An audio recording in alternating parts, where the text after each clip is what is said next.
work on your memo. So, yes. Exactly. So, I mean, here I just added a few things, and I don't know, I don't need to go into details.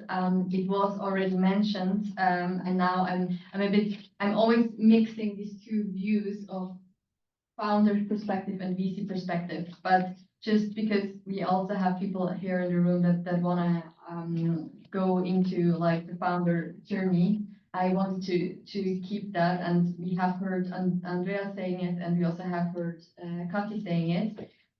If there's one thing that I've learned, it's really that when it comes to pitching, don't reinvent the wheel. And I think it was Kati who said like if she's very honest, like normally you get like 2 to 3 minutes per pitch, and we are talking here about a pitch where she probably is interested in. So I have talked to other VCs, and they normally say, hey, have a max 30 seconds per pitch. Now imagine if you have now this very special, super nice slide deck, which shows, which looks completely different than the standard slide deck. This person needs more time to actually realize where is what than the person actually dedicated to. And so in most cases, they will just skip it. And this is why I added here 2 examples, and I also linked them. There are enough templates out there that tell you, and you have seen even it in the slides show from Kati, which show what are the 12 slides that they always want to see. So don't make, especially in the early days, don't make your life harder by inventing some fancy whatever way of showing something. They are looking at thousands of startups every year and thousands of pitch decks. So it helps if you at least follow the topics that they have in. And like it was mentioned before, but like one VC, like thousands of startups, and then they invest like into 2 or 4 per year. So make sure that you take that also into account. And I already mentioned it, like the power law distribution. Be aware of this FOMO. If you have like 10 startups and out of 10, 9 fail anyways, there will be sometimes the case where they just throw the money into something they think all the others are jumping on. And that is just sometimes a good way to be reminded of, because it can also sometimes feel that, wow, they are crazy, but maybe it was just because everyone had a FOMO moment, and this is why they actually invested into it. Another thing is what like the VC stream, and this is also now for your demo, is really, is this something that where the value increases from round to round? And you're now very early on with the ones that you look at, but the goal is really that from round to round, it's less, it's basically de-risk. You can with companies where they already have ARR, it's signals of that the ARR goes up. But maybe with more complex startups in the biotech or deep tech area, it's maybe more about like finding a good protection against the regulations and stuff like that. Repeatability is something that every investor looks at and should look at, because if the founder comes and says, yeah, like I have this one customer, we also don't really know why we got this, or we have this one customer which is 5 people in rural America, and then we have one 10,000 K customer in, let's say, France. That is not what the VC wants, because what the VC wants is something that is repeatable. So that you really have this basically, in the best case, one customer profile, which you can throw money at it because you know this is the profile that always works, that where we solve the problem, more money means more customers. So this is what the VC really looks for. So I wrote here good problems for a VC and bad problems for a VC. So what he loves or she loves is like the problem can be fixed with money. So let's say I want to go into other markets, but we are just like the 5 co-founders, but we want to go to Germany and Austria, and we know that it works because we have tested it. So give us more money so that we can hire the best people. That is what they love. Bad problems are, for example, if you are not really a VC case and you might have like projects that are not scalable, so it really needs you. Or another bad problem is like people problem. Like if your best hires or your best engineer or even your co-founders leave, that is not fixable with money, because you cannot really buy a culture with money, for example. So just be aware also when you look at your startups, this kind of red flags and green flags as a reminder. Yes, and then I mean, I don't need to go into details. I here just brought like on the one side the startup the pitch deck. It's a pitch deck that actually LinkedIn used for their Series B, and on the other hand, you can find, and I linked it, the memo that the in this case Bessemer Venture Partners actually wrote about. So if you are unclear how you actually should write the memo, that is sometimes, I mean, Andreas already showed it this morning, but this would be another place where you actually find how this is actually made up based on the deck. But this is more as a recap. Exactly. And then I just wanted to also translate a bit also the language of feedback from VCs. And this is now again like my founder perspective. But here is a case where like it's one founder that reached out, that was at the YC Combinator in 2008, and he got an intro by one of the partners at the YC Combinators to very, very important investors. And these were basically the rejection letters that he got back.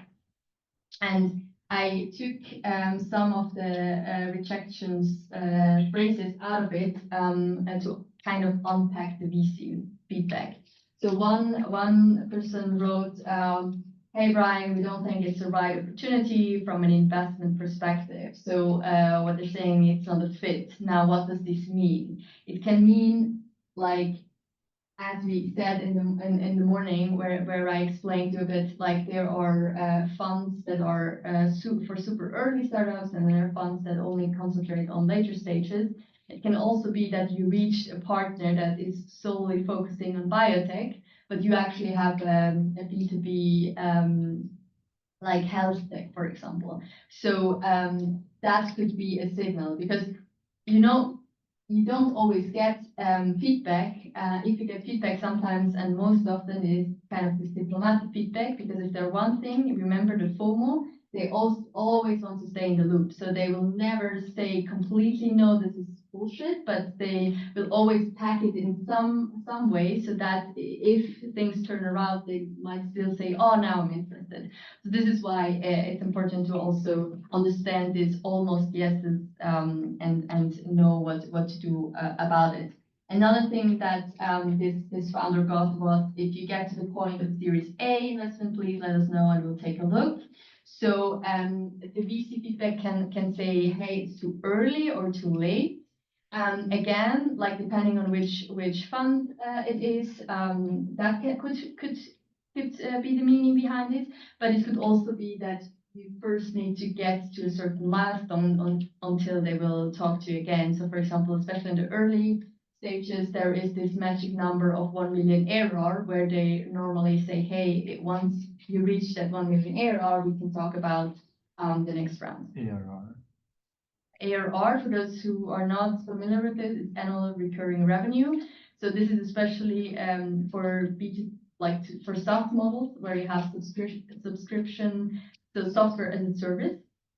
And the goal is there that you have like companies that basically in this case we were known, for example, that we would be able to get 5-year contracts.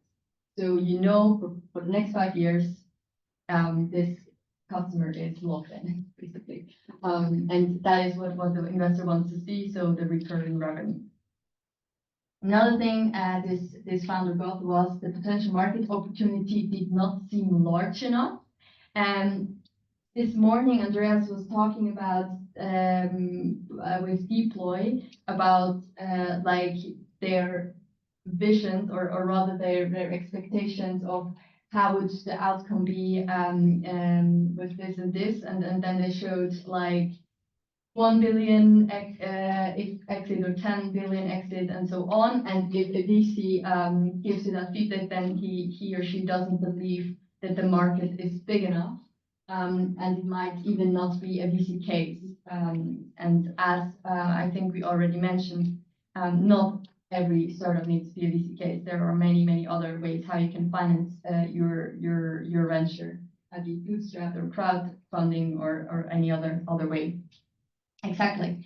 And then the last thing that is always what I was hinting before, and that is often turned into a meme, is like this classical "let's keep in touch." My recommendation is to keep us posted. You have that in hundreds of different ways, because that's exactly VC FOMO. Like they know there are chances that they miss something, and this is the biggest fear that they have, that they miss an opportunity. So they will always leave the door open. And now that was actually the founder that got these rejection letters.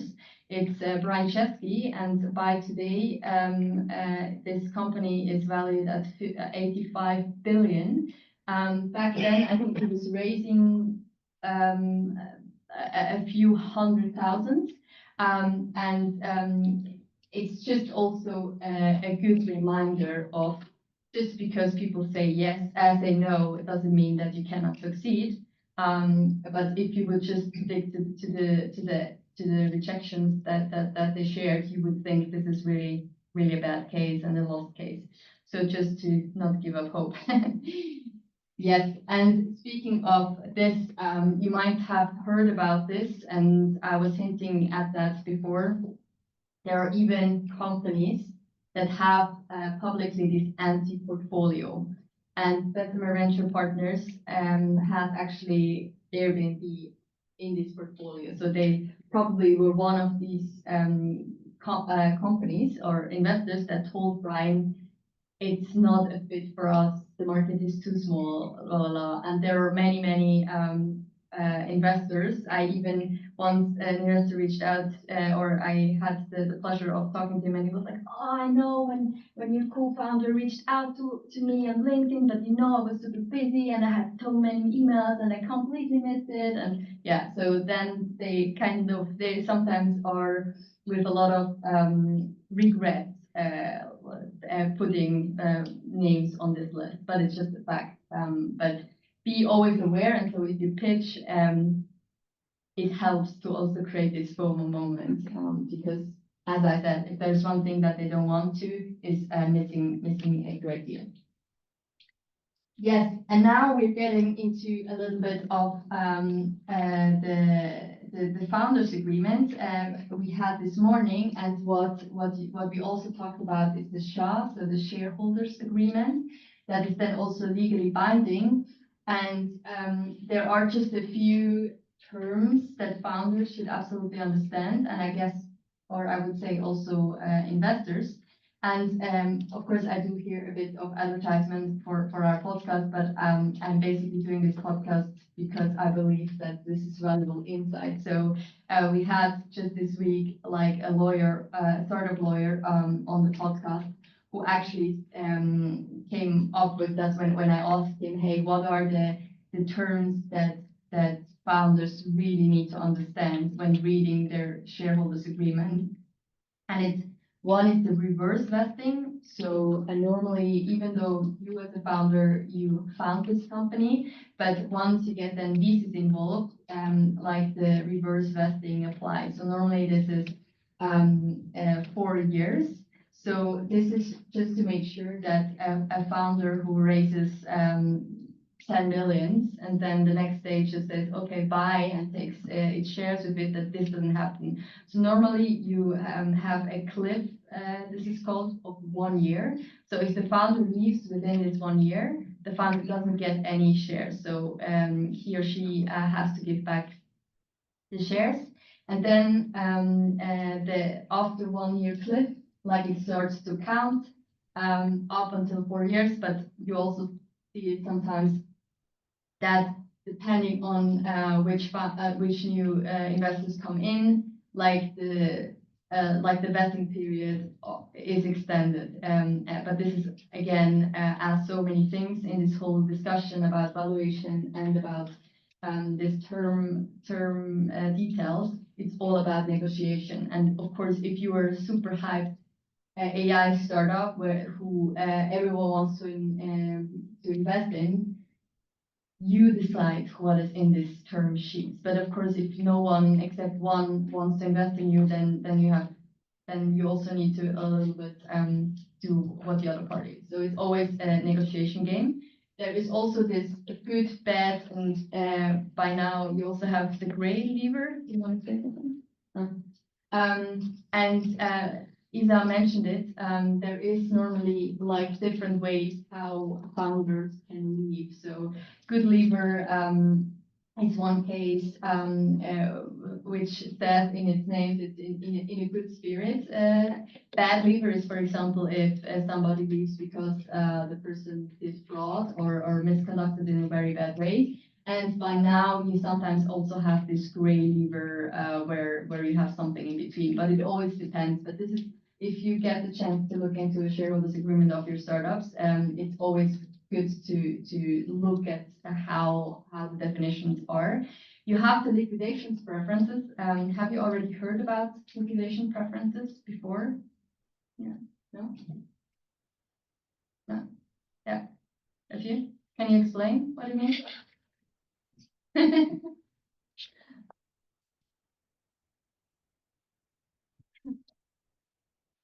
The liquidation preferences, I honestly thought we were talking about the exit strategy. So sorry about that. Yeah, but it's not completely wrong. But it's basically yeah. Do you want to add on to that? Basically, if the company is still lost and you have to sell like everything, there's a preference on who gets money when and who gets money first, basically. So normally the investors get the money first, and once they get all the money they put in, then you get money, basically. That's what normally should happen. Yes, in this case, yeah, it's true, but it's not only when the company goes bust, it's also just in general if the exit, because yeah, you wanted to add on? This would be access so when something is basically the company is acquired or so an IPO or whatever, then there's a list which VC, for example, gets their money back first. So when you invest early, for example, then probably get your money back first. And then if you only invest at the later stage in the growth phase or anything like that, then you receive it later. What's like basically? Yeah, remember the LinkedIn post that I showed you. This is what I mean. I don't know the details behind this specific case, but what happens is that the more risk you have, the more the investors want to hedge themselves.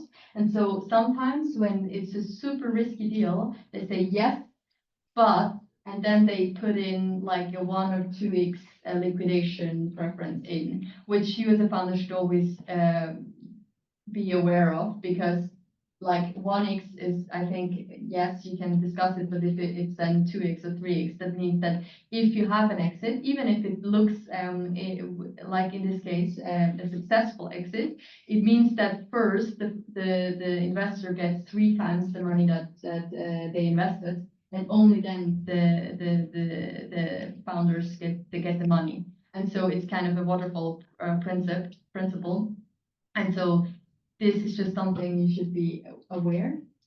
because just because you can sell your company doesn't mean that you get money depending on this agreement. And this is why, and I know so many people, and me included, who didn't read that word by word at the first time I signed this document.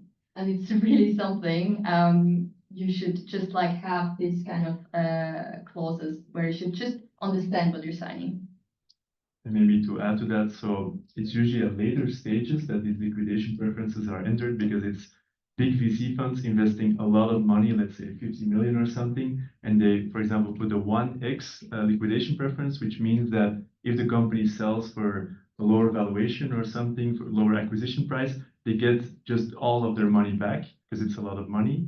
And there, for example, industry standard, you can, I would say a 1x on a 10, 20 million plus investment is fine, but if it's lower amounts, it's not okay. And if it's like higher multiples, like 2x or 3x, we're actually within the venture debt situation where you basically require a guaranteed multiple before the, let's say, equity percentages of the founders and other investors apply. So that's a way to think about it.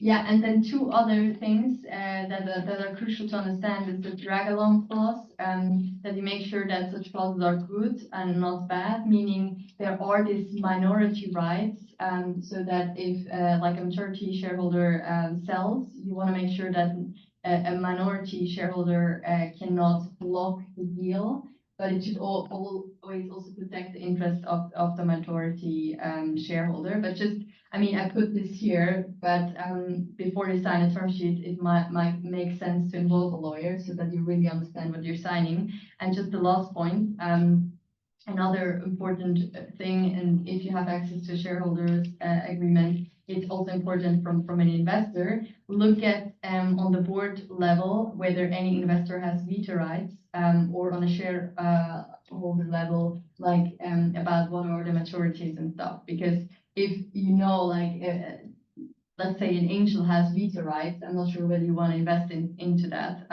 because they're normally very small. And yeah, but this is just, I don't give any recommendations. I just give you the advice that you should check it before you sign anything. And to comment on the drag-along clause, it's usually like if the majority of the shareholders decide we want to sell for acquisition, that not the founder with the minority share, and also not a master student who wrote code 10 years ago and who has like a 1% equity stake and stop the whole deal. That's the drag-along. And there's also a tag-along clause where you get the right to jump into certain deals, certain valuations that you can say, hey, I also want to tag. For example, there's sometimes extra investment that can be done before a round happens, and then some investors have a tag-along clause, so they can also be allowed to, for example, invest at a lower valuation than the next round valuation will be, and that's then tag-along. They're allowed. It's like right of first refusal. Exactly. Good. Additional points to consider. There are, for example, sometimes you see that with university, like this kind of anti-dilution thing, and which means that in some universities they kind of say, yes, you studied at our university or you did your PhD, whatever, and we just want to have the guarantee that we over time have 10%. And this is not something you want. Like, you cannot give somebody 10% and you go through Series D and they still have 10%, because there needs to be a natural dilution. I mean, I'm now speaking also from the investor side, because you don't want to have somebody who is now no longer funding the venture, still having the 10% clause. But maybe you can say something more. For a quick sanity check, who can explain dilution in very simple terms? Like, why does the percentage lower as you raise more money? Basically, as like every series, so you like create new shares. Basically, you have like one pot and you just increase the pot, right? Basically, if you increase the pot, the number of shares stays the same in absolute terms, but in relative terms, it gets smaller. And that's what, and the anti basically states that your proportion stays constant. So you also get the share proportional to what is just created, basically. Yeah, exactly. Exactly, and that's so you get shares for free. And that's often very frowned upon by new investors because the idea is you have to pay to play. To get new shares, you need to pay. And so this anti-dilution is often the VCs are like, I don't know, they don't pay for new shares. I'm not going to invest in this deal at all, and the whole investment crashes. Yeah. And then you also often, you say roughly if an investor gets a share of 10%, they then normally also get a board seat. Sometimes you see that they even want to have not only a board seat, but also observer seat, meaning that you get a partner on board and then they take, for example, the principal that is also an observer. In Switzerland, as a board member, you are liable. So this is why these investors also make sure that they are there and that they know what is happening because they could get sued. And as an observer, you're not liable, but of course you get all the information because at the board meeting is where the true things are happening and where the decisions are taken, be it from the most like the next rounds, HR decisions and so on. And so you as a founder want to make sure that yes, you have like investors on board, but that it's not like, let's say 15 people, and that at least you talk about when you raise the next round that at some point some are replaced by the new ones, because otherwise, as you can imagine, it's like with co-founders, too many cooks are kind of destroying the soup. Other things that also are important, like is the informational and reporting rights. It's very important as an investor that you get regular updates because in the end you want to help the startup and you want to know when things are burning, you want to help them and you don't want to just like be informed once a year. But at the same time, also from a founder perspective, if you then have investors who want to have the most fancy reporting in some sort of Excel sheet and nice slides, that also is a distraction to what you actually want to focus, and this is kind of bring your venture further. And so this is also where you should be a bit worried if they expect too many things. And then just that you have heard about it, but you have heard a lot about numbers and stuff. There's this ESO pool, and this is kind of a way to incentivize employees.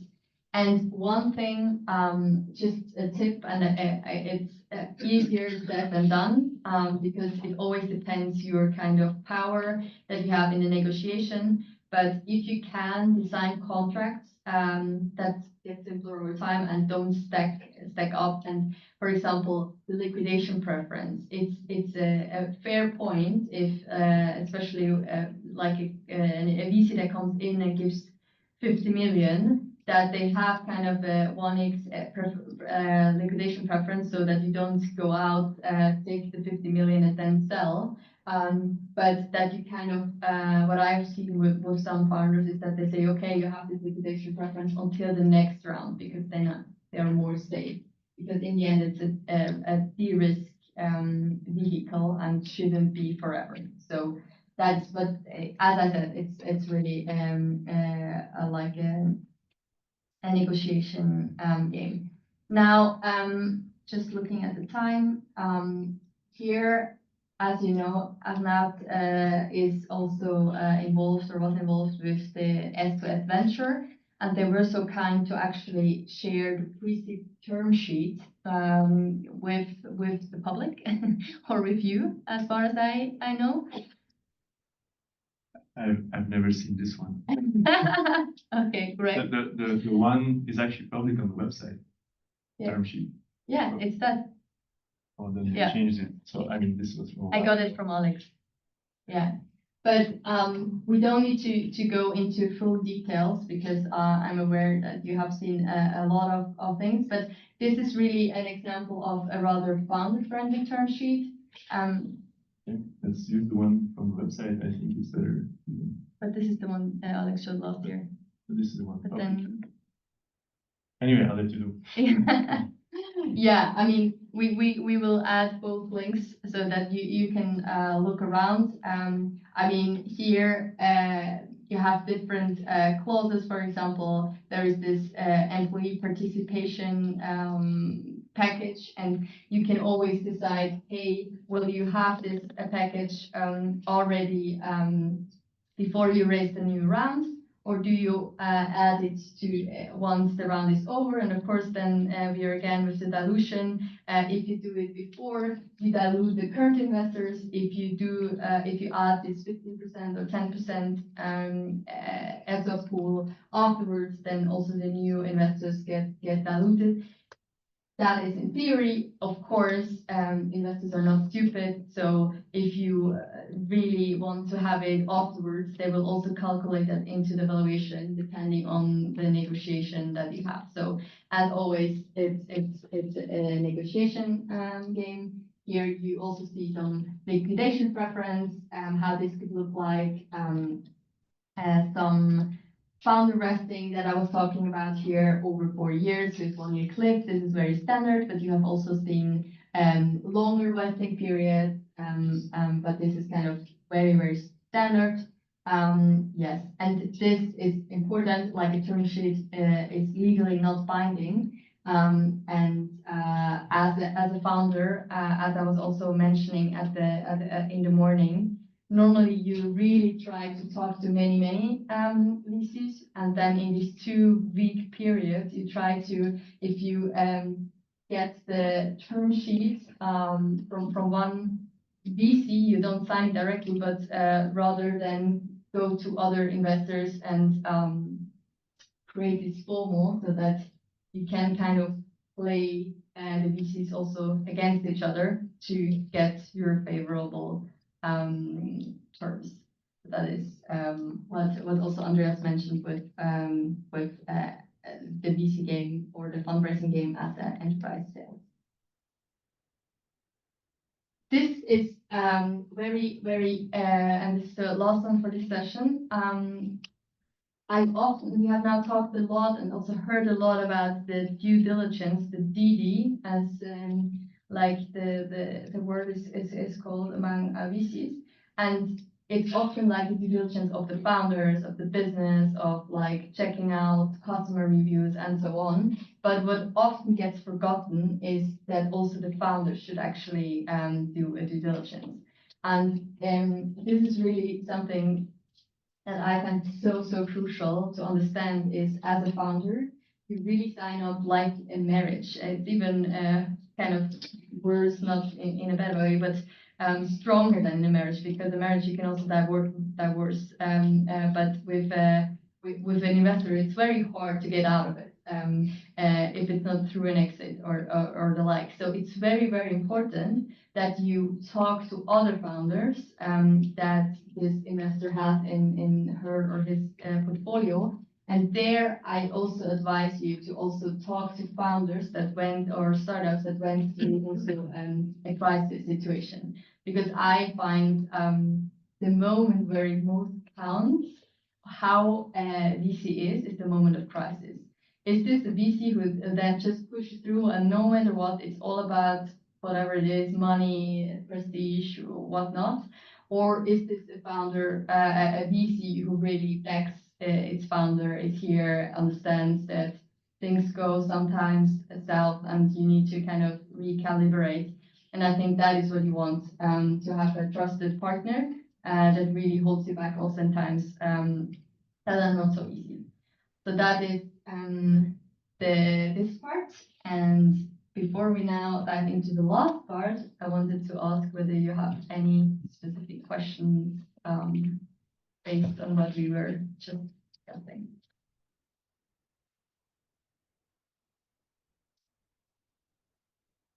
Almost Friday evening, I totally understand.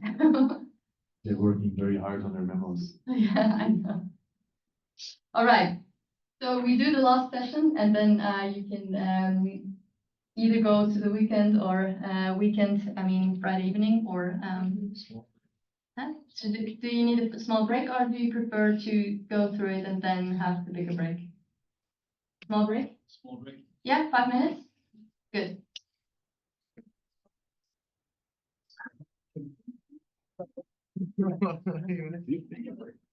Bye.